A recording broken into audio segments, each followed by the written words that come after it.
ఇవాళ మనం ఈ టాప్ ఎలా కుట్టాలో చూద్దాము ప్యాటర్న్స్ తోటి. అండ్ ప్యాటర్న్స్ గురించి ఎక్స్ప్లెయిన్ చేస్తాను. ఈ ప్యాటర్న్ ఫ్రీ ప్యాటర్న్ అండి. ఈ ప్యాటర్న్ కావాలనుకున్న వాళ్ళు డిస్క్రిప్షన్ బాక్స్లో లింక్ ఇస్తాను. దాని ద్వారా డౌన్లోడ్ చేసుకొని ప్రింట్అవుట్ చేసుకొని యాజ్ ఇట్ ఈజ్ మీరు ఫాలో అయిపోయారంటే మీకు పర్ఫెక్ట్ ఈ టాప్ రెడీ అయిపోతుంది. ఫస్ట్ టైం నా వీడియో చూస్తున్న వాళ్ళకి ప్యాటర్న్ పీసెస్ అంటే ఏంటో తెలియదు కాబట్టి కొంచెం ఎక్స్ప్లెయిన్ చేయడానికి ట్రై చేస్తాను. అండ్ ఇంతకుముందు నా ప్రీవియస్ వీడియోస్ అన్నిట్లో నేను చిన్న చిన్న ప్యాటర్న్ పీసెస్ తోటి ఎక్స్ప్లెయిన్ చేశాను. ఇలా జాయిన్ చేసి ఎప్పుడు ఎక్స్ప్లెయిన్ చేయలేదు. సో ఇది పెద్ద ప్యాటర్న్ పీస్ నేను కుడుతున్నాను కాబట్టి ఎక్స్ప్లెయిన్ చేస్తున్నాను. సో ప్యాటర్న్ పీసెస్ మనం కిడ్స్కి కుట్టేటప్పుడు ప్యాటర్న్స్ ఉన్నాయనుకోండి, మనకి కిడ్స్ మెజర్మెంట్ అసలు అవసరమే లేదు.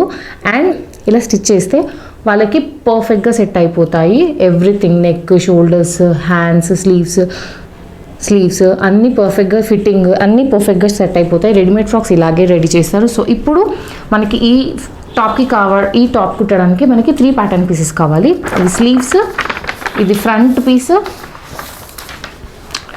ఇది బ్యాక్ పీస్.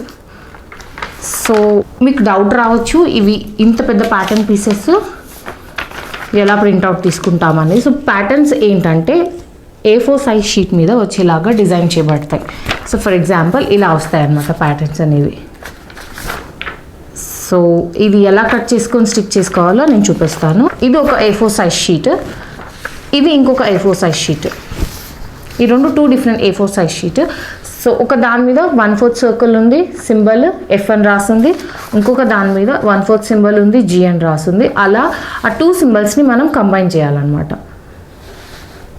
సో ఇవి ఒక సెపరేట్ లైన్స్, ఇవి ఒక సెపరేట్ లైన్స్. సో వీటిని ఫస్ట్ ఏం చేయాలంటే కట్ చేసేసుకోవాలి.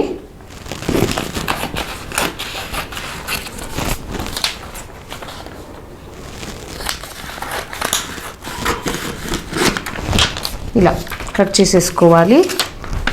ఇవి వేరే పీసెస్ అన్నమాట జాయిన్ చేయడానికి. సో ఇలా కట్ చేసుకున్న పీసెస్ని ఏం చేయాలంటే ఈ 1/4 సర్కిల్స్ జాయిన్ అయ్యేలాగా అతికించుకోవాలి. ఐదర్ టేప్ అన్న ప్లాస్టర్ అన్న పెట్టేసుకోవచ్చు, గ్లూ తోటైనా స్టిక్ చేసేసుకోవచ్చు. ఇప్పుడు ఈ బ్లాక్ లైన్ ఉంది కదా, ఆ బ్లాక్ లైన్ వరకు అంటే 2 ఇక్కడ చూసారా మీరు కొంచెం ఎంటీ ఉంది. సో దీని మీద ఇది వచ్చేసేయాలన్నమాట. 2 1/4 సర్కిల్స్ కంప్లీట్ అయ్యి ఇలా హాఫ్ సర్కిల్ లాగా అయిపోవాలి. అలా అన్నిటికీ ఎలా అటాచ్ చేసుకోవాలి ఎవ్రీథింగ్ ప్యాటర్న్లో క్లియర్గా ఉంటుంది. ఇప్పుడు ఇలా స్టిక్ చేసుకుంటాం కదా, ఈ స్టిక్ చేసుకున్న పీస్ వచ్చేసి ఇదన్నమాట. మీకు చూపిస్తాను సైడ్ బై సైడ్ పెట్టి. ఇలా అతికించుకున్న పీస్ వచ్చేసి హాఫ్ అన్నమాట. ఇప్పుడు ఇందులో ఏదైతే హాఫ్ ఉందో ఆ హాఫ్ ఇది చూస్తున్నారా, సిమిలర్ ఉన్నాయి. అలా అన్ని పేపర్స్ స్టిక్ చేసుకుంటే ఒక ఫుల్ సర్కిల్ ఫామ్ అయిపోయింది. సో ఇదొక పేపర్లో ఇదొక పేపర్, ఇలా 4 పేపర్స్ అటాచ్ చేసేస్తే మీకు ఒక షీట్ ఇలా పెద్ద ప్యాటర్న్ పీస్ ఫామ్ అయిపోతుంది. సో ఇది వచ్చేసి స్లీవ్స్ ప్యాటర్న్ పీస్, ఇది వచ్చేసి ఫ్రంట్ ప్యాటర్న్ పీస్, ఇది వచ్చేసి బ్యాక్ ప్యాటర్న్ పీస్. ఇలా పెద్ద పెద్ద ప్యాటర్న్ పీసెస్ అవుతాయి. ప్యాటర్న్స్ తోటి స్టిచ్ చేసేటప్పుడు మీరు ఎక్స్ట్రా పెట్టి కట్ చేసుకోవడం ఇలాంటివి చేయకూడదు. ఎప్పుడైనా సరే మీరు as it is pattern size పట్ట మీద పెట్టి కట్ చేసుకోవాలి. కుట్లకి ఎక్స్ట్రా పెట్టుకోవడాలు అవి కూడా చేయకూడదు. ఎందుకంటే ఆల్రెడీ ఇందులో అన్ని సైడ్లు ఎంత కుట్లకు పోవాలో ఇంక్లూడ్ చేసే డిజైన్ చేయబడ్డాయి. అండ్ ఇంకొకటి ఏంటంటే ఇంపార్టెంట్, ఓన్లీ 1 సెంటీమీటర్ మాత్రమే కుట్టుకోవాలి ఆల్ సైడ్స్ అటాచ్ చేసుకునేటప్పుడు. కింద హెమ్ కదా, అది మాత్రం 2 సెంటీమీటర్స్ సీమ్ అలవెన్స్ అంటే కుట్లకి ఇస్తాము. సో ఈ ప్యాటర్న్స్ ఏవైనా సరే మీరు ఈ ప్యాటర్న్స్ ప్రకారం కుట్టేటప్పుడు ఓన్లీ 1 సెంటీమీటర్ మాత్రమే ఉంటుంది కుట్లకి, అది గుర్తుపెట్టుకోవాలి. ఇప్పుడు ఈ ప్యాటర్న్ పీస్లో మనకి 7 డిఫరెంట్ ఏజెస్ వాళ్ళ వరకు కుట్టొచ్చు అనమాట. అది ఎలా అంటే ఇప్పుడు ఇది వచ్చేసి 3 ఇయర్స్ వాళ్ళ ప్యాటర్న్ సైజ్ అనమాట. ఈ లైన్ వచ్చేసి 4 ఇయర్స్ వాళ్ళది, థర్డ్ లైన్ వచ్చేసి 5th, 6th, 7th, 8th, 9th అలా 9 ఇయర్స్ వాళ్ళ వరకు ఒక ప్యాటర్న్ పీస్లో ఉంటాయి. 3 ఇయర్స్ వాళ్ళకి కుడుతున్నారు అనుకోండి, మీరు 3 లైన్ ఏదైతే ఉందో అది కట్ చేసేసుకుంటే మీకు 3 ఇయర్స్ ప్యాటర్న్ పీస్ రెడీ అయిపోతుంది. సో నేను వచ్చేసి 5 ఇయర్స్ వాళ్ళకి కుడుతున్నాను. సో నేను ఆల్రెడీ కట్ చేసి పెట్టుకున్నాను. ఆ కట్ చేసుకున్న ప్యాటర్న్ పీస్ని మనం డైరెక్ట్గా బట్ట మీద పెట్టి కట్ చేసేసుకోవాలి. ఇది మనం కుట్టబోయే టాప్కి ఫ్రంట్ పీస్ అనమాట. సో నేను ఆల్రెడీ కట్ చేసి పెట్టుకున్నాను. మనం ఈ పేపర్ ఈ లైన్ ప్రకారం కట్ చేసేసుకొని అది బట్ట మీద పెట్టి కట్ చేసుకోవాలి. సో కట్ చేసుకుంటే మనకి ఇలా వస్తాయి అన్నమాట. అదే షేప్లో ఇంకొకటి ఏంటంటే ఇది నేను బట్ట ఫోల్డ్ చేసి పెట్టుకున్నాను, ఓపెన్ చేస్తే ఇలా అవుతుంది. సో ఇది నా ఫోల్డింగ్ లైన్ అనమాట. సో ప్యాటర్న్ పీస్లోనే ఉంటుంది, ఫోల్డ్ చేయాలా లేదా, ఒకవేళ చేయాలంటే ఎక్కడ ఫోల్డ్ చేయాలని ఎవ్రీథింగ్ ప్యాటర్న్లోనే ఉంటుంది, ప్యాటర్న్ పేపర్లోనే ఉంటుంది. సో ఇది నా ఫ్రంట్ పీస్, నేను ఇది కట్ చేసుకున్నాను. ఇవి వచ్చేసి స్లీవ్స్ కూడా ఇదే షేప్లో కట్ చేసి పెట్టుకున్నాను. అండ్ బ్యాక్ పీస్, ఈ బ్యాక్ పీస్కి ఇక్కడ ఫోల్డింగ్ లైన్ రాసి ఉంటుంది. సో ఓపెన్ చేస్తే ఇలా వన్ బిగ్ పీస్ అవుతుంది. ఇది నా ఫోల్డింగ్ లైన్. ఈ ప్యాటర్న్ పీస్లో ఫోల్డింగ్ లైన్ అని ఎక్కడ రాసలేదు, సో ఫోల్డ్ చేసుకోకూడదు. సో ఇవేంటంటే 2 పీసెస్ కావాలి, ఎన్ని పీసెస్ కావాలో కూడా ప్యాటర్న్లో రాసి ఉంటుంది. సో ఏ కన్ఫ్యూజన్ ఉండదు, డైరెక్ట్గా కట్ చేసేసుకొని స్టిచ్ చేసేసుకోవడమే. సో ఇప్పుడు మనం స్టిచ్చింగ్ పార్ట్లోకి వెళ్ళిపోదాము. కుట్టడం చాలా ఈజీ అండి. ఇది మనం అరేంజ్ చేసేసుకోవడం చూద్దాము. ఇది రాంగ్ సైడ్, ఇది right side. So wrong side పెట్టుకొని టూ స్లీవ్స్ తీసుకోవాలి. స్లీవ్స్లో చూస్తున్నారా, ఒక సైడ్ తక్కువ, ఒక సైడ్ కొంచెం ఎక్కువ ఉంది. ఎక్కువ సైడ్ ఉన్నది బ్యాక్ పార్ట్కి వెళ్ళిపోతుంది. సో ఇది ఫ్రంట్ పీస్ కాబట్టి సో ఇది అనేది బ్యాక్ సైడ్కి వెళ్ళిపోతుంది. ఇలా క్రాస్గా ఉన్నది బ్యాక్ సైడ్కి వెళ్ళిపోతుంది. ఇది ఫ్రంట్ స్లీవ్ అన్నమాట. సో ఫ్రంట్ పార్ట్కి అటాచ్ చేసేసుకోవాలి. సో ఇలా అటాచ్ చేసేసుకోవాలి. ఇంకొక పీస్ కూడా అంతే, ఇది బ్యాక్ సైడ్ కాబట్టి ఇలా వచ్చింది, బ్యాక్ సైడ్కి వస్తుంది అన్నాక. సో బ్యాక్ సైడ్ పార్ట్కి ఇది ఫ్రంట్ పీస్ కాబట్టి ఇది ఫ్రంట్ స్లీవ్. సో ఇవి రెండు అటాచ్ చేసేసేయాలి. సో ప్యాటర్న్ పెట్టి కట్ చేస్తాం కాబట్టి మనకి పీసెస్ సమానంగా వస్తాయి, ఒకటి ఎక్కువ ఒకటి తక్కువ అలా రాదు. సో ఇది ఫ్రంట్ పీస్, ఇవి 2 స్లీవ్స్ అటాచ్ చేసేసాము. ఇది అలాగే పెట్టి అన్ని రాంగ్ సైడ్సే తీసుకోవాలి. బ్యాక్ పీస్ కూడా తీసుకొని ఇది కూడా రాంగ్ సైడే, బోత్ సైడ్స్ అటాచ్ చేసేసేయాలి. ఇలా పిన్ చేసేసుకొని కుట్టేసుకోవాలి. ఇక్కడ కుట్టేసుకోవాలి అండ్ ఇక్కడ కుట్టేసుకోవాలి. 4 సైడ్స్ కుట్టేసుకోవాలి. నేను 1 సెంటీమీటర్ పెట్టి స్టిచ్ చేసుకున్నాను. ఆల్ 4 సైడ్స్ నేను అటాచ్ చేసేసుకున్నాను. 1 సెంటీమీటర్ కంటే ఎక్కువ పెట్టుకొని అటాచ్ చేసుకోకూడదు, సైజెస్ తేడా వచ్చేస్తాయి. సో ఇక్కడ బాటమ్ సైడ్లో హెమ్మింగ్కి మాత్రం 2 సెంటీమీటర్స్ ఇస్తాం, ఎందుకంటే 2 సెంటీమీటర్స్ పెట్టి డిజైన్ చేయబడ్డాయి. సో ఎందుకంటే ఇలా ఫోల్డ్ చేసి కుట్టుకోవడానికి కావాలి కాబట్టి. ఇప్పుడు మీకు ఇది కావాలంటే మీరు ఇలా కూడా వదిలేసుకోవచ్చు, లేదా ఓవర్లాక్ చేసుకోవచ్చు. ఇంకొక ఆప్షన్ ఏంటంటే ఈ రా ఎడ్జెస్ కనబడకుండా నీట్గా ఉండాలంటే పైపింగ్ చేసేసుకోవచ్చు. సో ఇప్పుడు స్టిచ్ చేయడం అయిపోయింది కదా. నెక్స్ట్ ఏం చేయాలంటే హ్యాండ్స్ నుండి మొదలు పెట్టుకొని ఇక్కడ వరకు బోత్ సైడ్స్ అటాచ్ చేసేసుకోవాలి.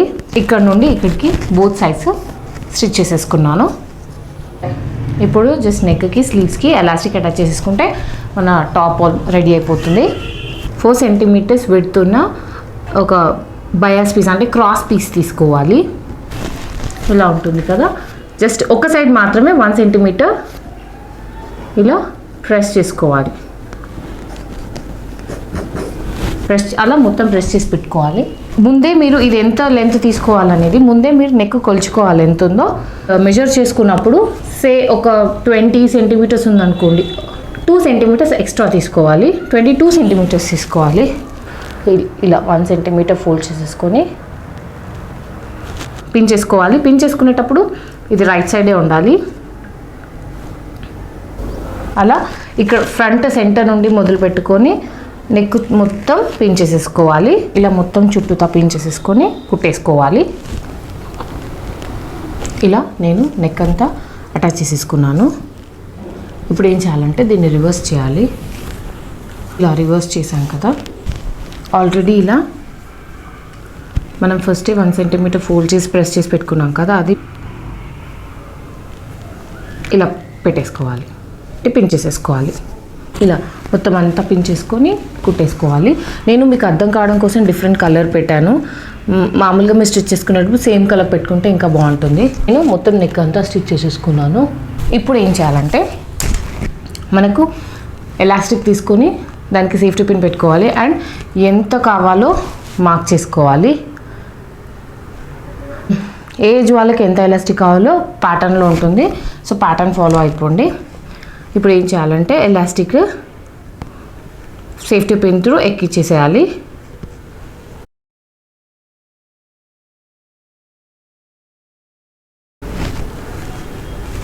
అలా మొత్తం ఎక్కిచ్చేసేయాలి. మొత్తం అంతా ఎక్కిచ్చేసిన తర్వాత సేఫ్టీ పిన్ తీసేసి ఎలాస్టిక్ ఏదైతే ఉందో అది కొంచెం సైడ్గా అనేసి పిన్ చేసేసుకోవాలి. ఎందుకంటే మనం వీటి నుంచి లాగినప్పుడు లోపలికి వెళ్ళిపోకుండా సెక్యూర్గా ఉంటుంది. సో ఇప్పుడు ఏం చేయాలంటే ఇంకొక సైడ్ మనం పిన్ చేసుకోలేదు కదా, అటు లాగాలన్నమాట.